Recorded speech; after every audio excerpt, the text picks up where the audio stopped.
Good evening. Ayan yung ating loan sa GCash. 20,000 pesos.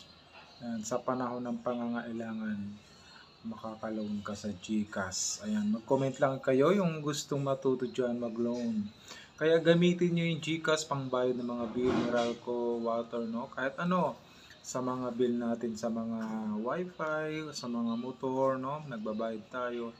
At unang-una, 1K ang ating na-loan doon, palaki ng palaki, 5,000 hanggang 20,000.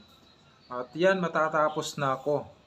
At 2 payment na lang yung isa naman ay 3 na lang payment pag nabayaran natin ngayong January 29.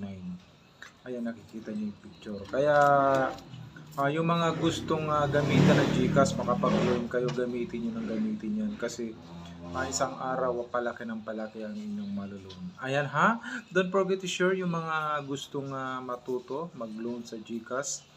I-share nyo ang ating video para malaman nila na pwede pala mag-loan dito sa GCash. Ayan, 20,000. Matatapos na ako kaya sa susunod yan 50 mil na. Okay? Don't forget to share. God bless.